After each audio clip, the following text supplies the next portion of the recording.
Hare Krishna. Welcome back to the Mahabharata Characters series. We are discussing about Arjuna.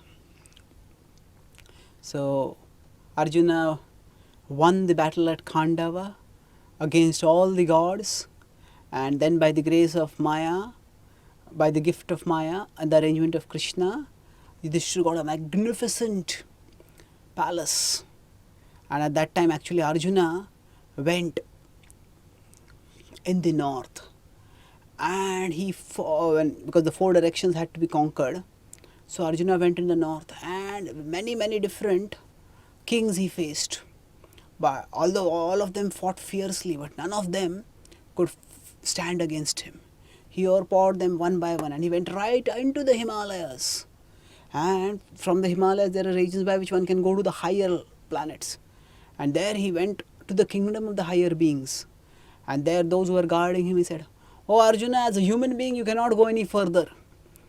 You are a godly person. Why do you want to violate the laws which are there about the universal functioning? The humans cannot go beyond this. What do you want?" So Arjuna said that, "I simply want to establish the imperial glory of Yudhishthira. He is going to perform a Rajasuya sacrifice, and I would like to have you providing tribute." He said, "Surely we will come. We know that all of you are great devotees, all of you Pandavas are great devotees of the Lord. So no need for you to fight anymore over here. We will provide abundant gifts to you. And moreover, even if you come this way, you will not be able to see anything over here, because the things over here cannot be seen by mortal eyes." So actually, when we talk about the higher planets, they are not just simply higher in a geographical sense. When we talk about up, we normally say that heavens are up. But what does up mean? It's not in a simplistic geometric or geographical sense. Because say India and America are roughly, we could say, antipodal. So antipodal means on the opposite side of the earth approximately. So the up for India and the up for America are opposite. So if heaven is up, what is up then? It's two opposite directions. Are there two heavens or what? So actually that up is in a karmic sense. The living beings in the upper planetary systems have done better karma, and because they have done better karma, they live accordingly at higher levels of existence. So there they have bodies also of different nature which we cannot see. So normally when the devatas also come, unless they grant the vision, we cannot see them. So many times when fire sacrifices are performed, if the devatas are extremely pleased with the fire sacrifices, then when they accept the sacrificial offerings, they become visible, and they visibly in their visible manifestations, they accept the sacrifices. Other times, the devatas don't manifest themselves, and in invisible form, they accept the sacrifices. So the point is that we cannot see the devatas even if we can somehow trespass into their arenas. So Arjuna, he returned from there, and actually, it was the celestial jewels that Arjuna got from the heavens. And they also give so many jewels. That was one of the triggers for Duryodhana's envy. He said, "Even if I do a sacrifice like this, I will not get jewels like this." So then of course the whole series of fateful events happened, in which the gambling match took place, and Bhima was so angry with Yudhishthira that he wanted to burn the hands of Yudhishthira. It was Arjuna who checked him at that time. Arjuna told him, Arjuna himself was both distressed and enraged. He was distressed at the plight that they were going through and enraged at those who were causing this plight. But still, Arjuna, as compared to Bhima, Arjuna was cool-headed. And he said, "Oh brother, how have such words come from you? You know that Yudhishthira has gambled, not because of greed, but because he has been instructed to do so by the elders, especially the king." Here he refers to king as Dhritarashtra. And he calms it down. "Do not give pleasure to our enemies now by letting them see the signs of dissension within us." So both ways, by first reminding from the virtuous point of view to Bhima, and then by reminding him from the point of view of don't give joy to their enemies. So from both perspectives, Bhima calms down. He says, yes, Arjuna, what you're saying is right. If it were not true, then already I would have wreaked havoc in this match, and Yudhishthira would not be, I would not have waited so long for interfering. And then later on, when eventually the things go too far, at that time various Pandavas take vows. So at that time Arjuna takes the vow that I will kill Karna. Karna was the person who suggested that Draupadi be brought in for being disrobed. And Karna was the person who opposed Vikarna and silenced Vikarna when Vikarna tried to say that the dragging in of Draupadi was wrong and the whole gambling match was incorrect. So Arjuna took that fearsome vow and Arjuna departed from with the Pandavas. And then when they were living in the forest, it was agony for all the 5 Pandavas, and of course all the more so for Draupadi, because she had been humiliated and she couldn't see her husbands who were meant to live in royalty suffering like this, and they couldn't see her who was meant to live in royalty suffering like this. And as they were living like this in the forest in great agony, so at that time they were thinking, at that one time Bhima got very angry, and Bhima said, why are you sitting silent over there? Our enemies are prospering, and why should we stay over here like this? So he said that let us attack the Kauravas and win back our kingdom. So Yudhishthira talked a lot from various perspectives, and finally he told him that, that we don't have any weapons now, and if we don't have any army right now, we are just 5 of us. And they have so many weapons, they have so many Maharathas, they have such an army. Do you think we can fight right now with them? So Bhima became silent, and all the Pandavas became worried. At that time Vyasadeva came over there, and Vyasadeva told them that I intuited what you are thinking about, and I want to help you. I'll tell you a means by which you can all increase your strength. And then he took Yudhishthira aside and told that I will give you special mantras called the Pratismriti mantras, and I will initiate you in these mantras, and then you can initiate Arjuna in these mantras. And with these mantras one can move very fast, and Arjuna can go northward towards the Mandara mountain, and from there he can go to the heavens, and there after meeting the Devatas and satisfying them through austerity, he can get their weapons. And with those weapons Arjuna will be equipped to fight and overpower any foe on the earth. And after saying this, Vyasadeva departed, and he told Pandavas, you also do not stay over here for too long, otherwise you will disrupt the ecological balance over here. If too many animals get killed, that will disrupt the balance. So move to some other place. And then Yudhishthira waited for some time. He could not tolerate the thought of being separated from Arjuna, and yet he knew that that was the only way, that if Arjuna got weapons, that was the only way they may be able to get back their kingdom. So finally, when it could not be put off anymore, he called Arjuna aside, told him the mantras, and told him Vyasadeva's instructions. Then he came back, and then they told the plan, and all the other Pandavas were grief struck, especially Draupadi was heartbroken. She said, "Oh Arjuna, I pray that we never take birth again in this warrior class where we have to undergo so much suffering. And we, the ascetics, who have no attachment to material things and so can live peacefully. But I am not detached like that, and I suffer every day thinking about the humiliation that I had to undergo at the hands of Duryodhana and Dushyasan. But my suffering today is greater than what it was at that time, because today I will be separated from you. Once you have gone away, we will live by thinking about you at every moment, and all our hopes rest in you. Go, and may all success be yours." And there were tears in Draupadi's eyes. Arjuna was her favorite among the Pandavas, and she could not bear the thought of separation from him for who knows how long. And Arjuna smiled at Draupadi. he circumambulated his brothers, and taking the blessings of Yudhishthir, he departed. He started walking towards the north, and he found himself energized, and his steps like giant leaps. In a short while, he found himself a long distance away. He reached the Mandara mountain and started swiftly climbing up. And as he came to a plateau, suddenly he heard a powerful voice. "What are you doing here?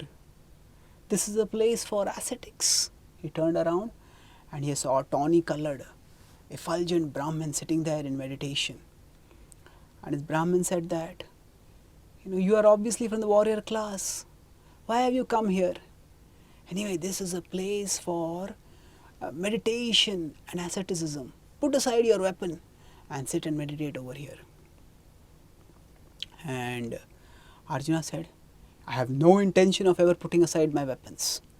He said, "I am here in service of my brother Yudhishthir, and for his sake I need to fight the war, and for that I have to keep my weapons with me. I will not give up those weapons under any circumstances." And seeing Arjuna's devotion to his duty, Indra was pleased. And Indra, this Brahman was pleased, and he revealed that, "I am Shakra, the king of the gods." Shakra is another name for Indra. And he said, "I am pleased by your devotion to duty. What do you want, O Arjuna? Tell me." Arjuna was delighted. He was thinking that now from here I'll have to go to heavens and then see Indra. I don't know how and when I'll be able to see him. But here, right at the beginning, I have been able to see Indra. He offered his respects, and he felt delighted at his good fortune after having so much misfortune one after another. Now this good fortune was like a God-sent gift. And he said, "I would like to have your weapons so that I can fight in the war." Indra smiled. And he said, "I can give you residence in heavens. Why are you asking for these weapons?" Arjuna's voice became loud and angry. He said, "How can I ever think of abandoning my brothers who are living in forest in misery and enjoying heavenly planets? Fie upon one who abandons his relatives like this in such a situation. How can I abandon my duty? It's impossible. Please give me your weapons." Again, after hearing this response, Indra was pleased. So Indra tested Arjuna in two ways. First is by offering him the pleasures, the peace and the pleasure of a relatively austere but still peaceful and tranquil life in the mountains. And then he offered him another temptation, a life of enjoyment in the heavens. And Arjuna remained fixed in his duty despite temptations. And actually, that is how our life is. At different times in our lives, on the path of duty, we will be tempted by various allurements. And the way we can persevere and move onwards, that is the test of our devotion. That is the test of our duty. So Arjuna said, "Yes, sure." Indra told Arjuna, "I will surely give you my weapons, but not now." He said, "Ascend higher and do austerities to please Shiva. And once you have pleased Shiva and he gives you his weapons, then my charioteer will come and he will take you to the heavens, and there he will give you weapons." So when Arjuna heard this, he was delighted, and Indra disappeared right from his eyes. Arjuna moved upwards. Actually, Arjuna was thinking of moving upwards, but then he thought, this is the place where the Brahman has sat. Indra has himself sat, so let me sit here and start performing austerities. And Arjuna sat there. Indra had told him basically not to go up, but to perform austerities for satisfying Shiva. And then Arjuna sat and he started performing austerities. For the first month, he ate fruit just once in 3 days. And in the second month, he ate fruit once in 6 days. In the third month, he ate fruit once in just 15 days. Then for the fourth month, he just lived on air. He stretched out his arms up, standing on one toe, looking upwards at the sky and chanting mantras in praise of Lord Shiva. And as he chanted those mantras, because of the his immense austerity, His body became effulgent like the sun. And in the higher planets, the Devatas, Rishis, they all became disturbed because Arjuna had become so powerful, so effulgent, so radiant with heat that nobody could tolerate it. And they all rushed towards Trinayana, Lord Shiva, who has 3 eyes. And they told him, Falguni is performing such austerities that it seems as if he'll burn the whole universe. Please stop him. Please do something about it. Please protect the universal order. So Lord Shankar smiled and he said, you don't have to worry about Falguni. He has no desire to attain the heavens. I know what he wants and I will provide it to him. And just reassuring the disturbed residents of the celestial planets, then Shiva himself came down. And as he came down, he decided to test Arjuna. And he assumed the garb of a hunter. And along with him, Uma was also there. She was also very beautifully adorned, but appropriately as a hunter's wife. And then there were the hobgoblins who also came with him, and their wives were there. They were also dressed, and the numerous followers, they all came. And as Arjuna was performing the austerities, chanting prayers to Lord Shiva, and Lord Shiva appeared over there. At that time, a Danava also appeared over there. And this Danava, he saw Arjuna meditating and he thought, this is a human, I'll kill him and I'll devour him. And thinking this, he took on the form of a boar. And in the form of a boar, he started charging towards Arjuna and roared out a challenge. Arjuna, hearing the voice, immediately grabbed his Gandiva bow, strung an arrow and pointed it at this boar. And he said, oh, you wicked one, although I have not provoked or harmed you anyway, still you dare to attack and kill me. I will punish you for this. And he just shot his arrow. At the same moment, Indra also took his bow and held the arrow. And he said, oh, hold off, I saw this animal first and he belongs to me, I will kill him. So Arjuna said, no, I have strung my bow first, I will shoot him.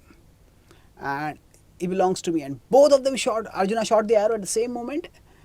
Shiva also shot the arrow. And both the arrows thudded into the animal, the boar first. And this Danava, who had thought that he was going to kill and get a feast, he got a double blow. He died on the spot. At that time, Shiva spoke. He said, who are you and what are you doing here? You are obviously a warrior, but you are wearing the garb of an ascetic. What is it that you are doing here? And Arjuna said, what are you doing here with all these followers? You are a hunter, but you have violated the universal codes of hunting. An animal whom I had targeted and whom I killed with my arrows, why did you target and shoot him also? I will punish you for this. So Shiva started laughing derisively. And he said, do not take credit for what you have not done.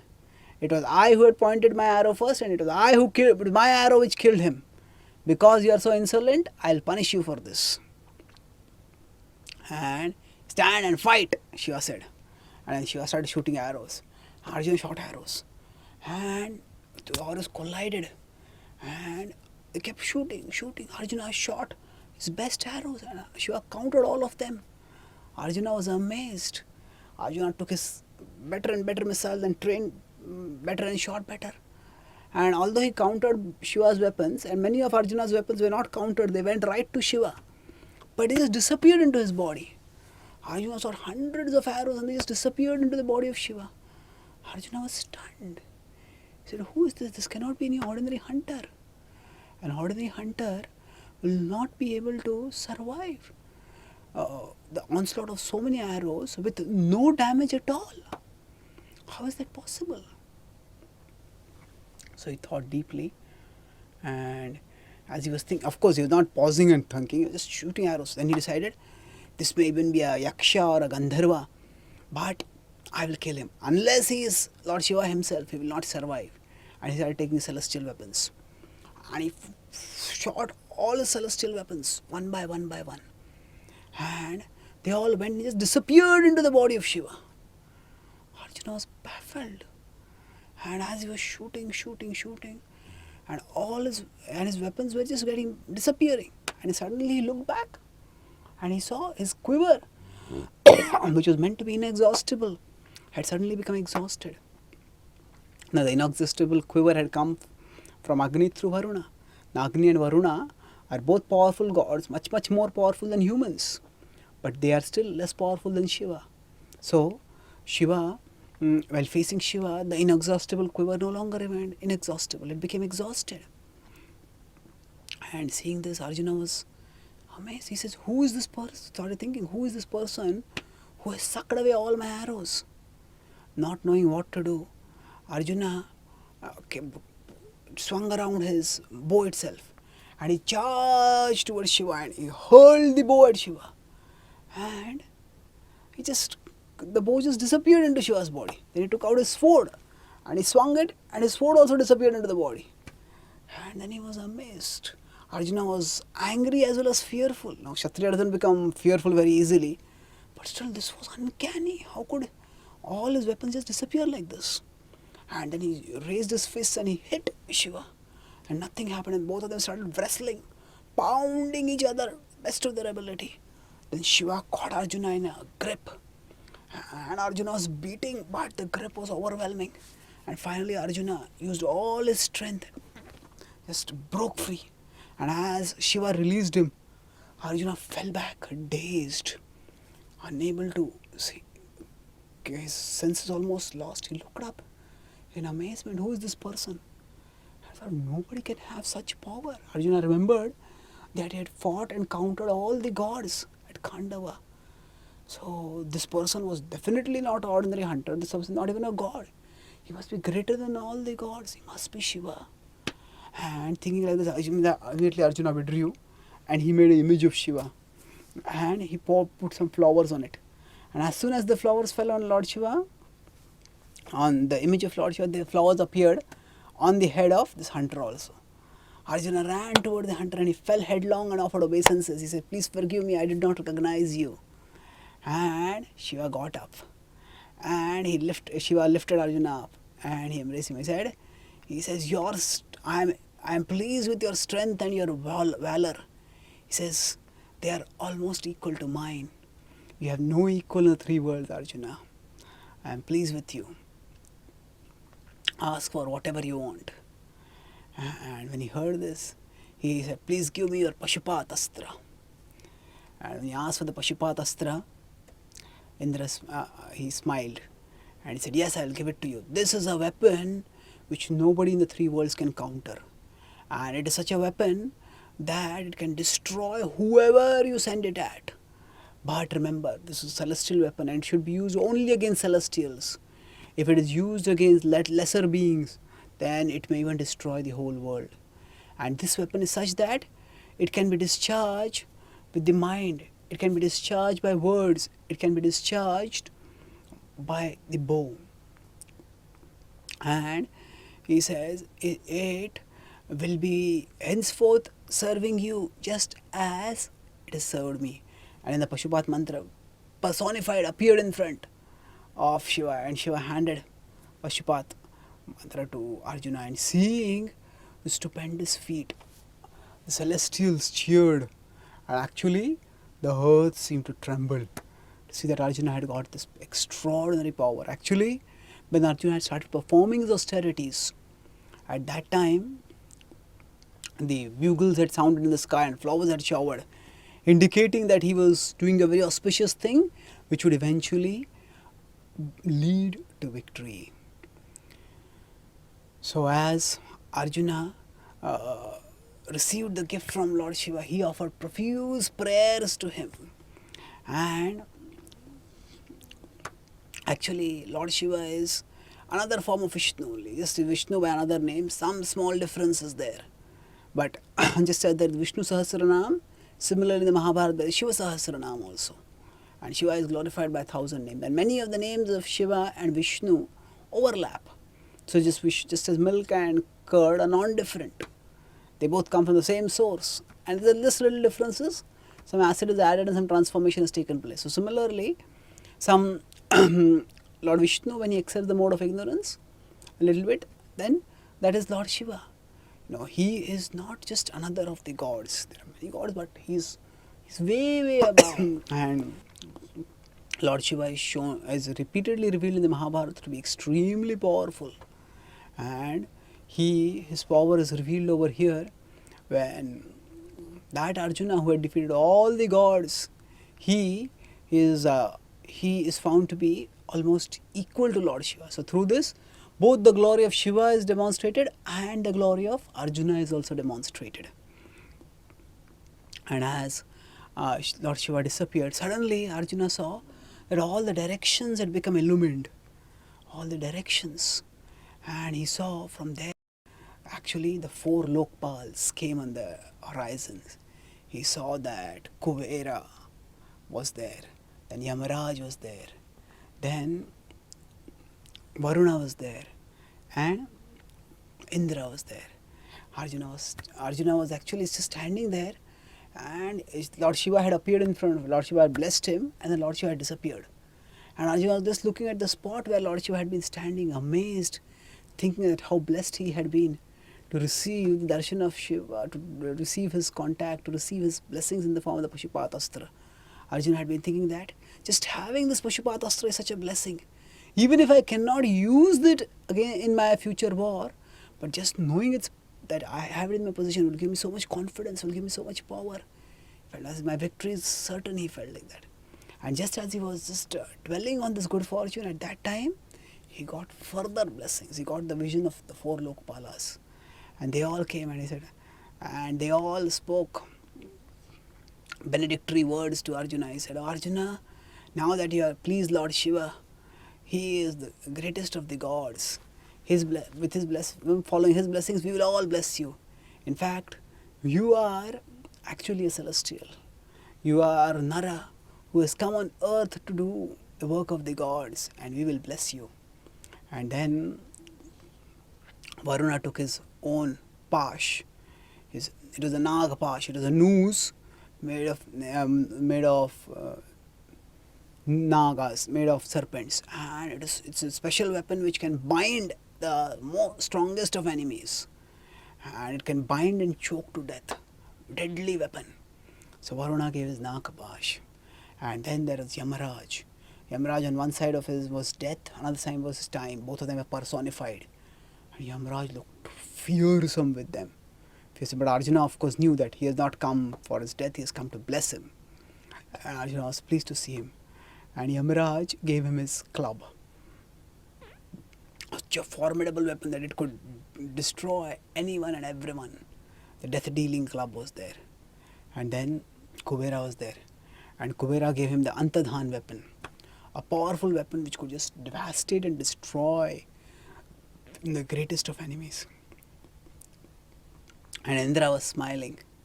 And Indra told him that now that the Lokpalas, all of us have given you darshan, we will provide you weapons also. I will also provide you my weapons. But before that, I will take you to the heavens. And you will stay with me as my guest. You have performed enormous austerities. And you have pleased the great Shiva. And now you will come with me to the heavens. And there in the heavens, you will learn many, many things. And then seeing this, the 4 Lokpalas disappeared. And Arjuna was watching. At that time, he heard a thunderous sound. And he saw a giant chariot which looked almost like a city. And it was huge, it was filled, it was decorated with jewels. And it had so many horses. And there he saw the charioteer Maithili.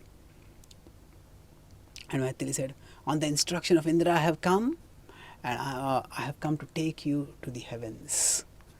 And as Arjuna looked up at the majestic chariot with which he would go from here to the heavens, it was an extraordinary accomplishment.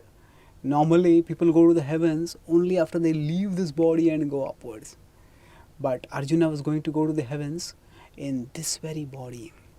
And yet Arjuna remembered, he looked down at Mount Mantar from where he had performed his austerities, which had been his residence for the last several months, and where he had been blessed with darshan of so many great people. And he turned and offered his prayers to Mandar, his gratitude, and he sought the blessings of Mount Mantar so that his journey to the heavens would be successful. So Arjuna prays in the Mahabharata, in the Srimad Bhagavatam about this. Yattejasa ta Bhagavan Yudhishula Panir.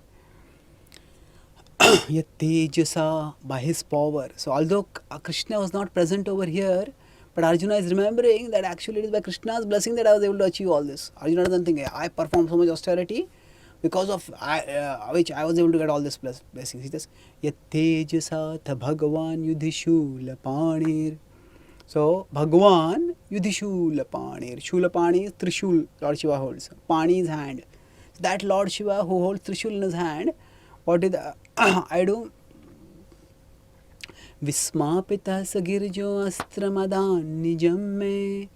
Vismapita. So even Lord Shiva was astonished. What kind of prowess does this human being have? And his powers, nowhere have I seen a human being whose power is equal to mine. Sagirijo.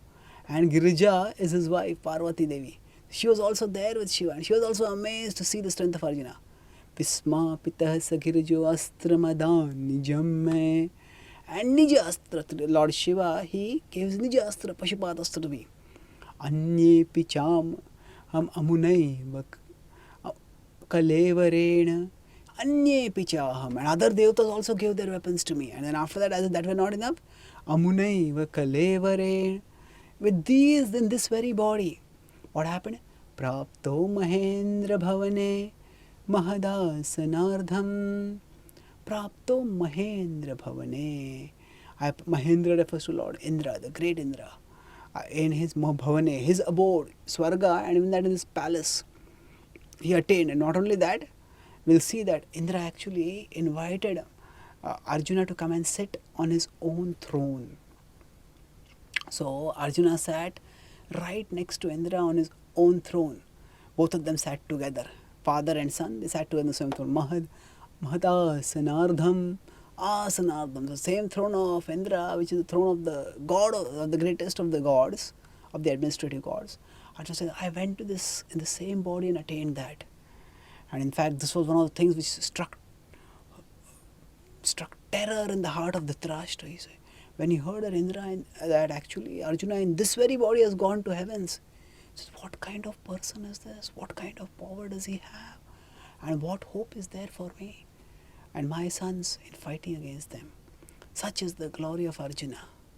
We will discuss more about his accomplishments and his adventures in heaven in our next session. Thank you. Hare Krishna.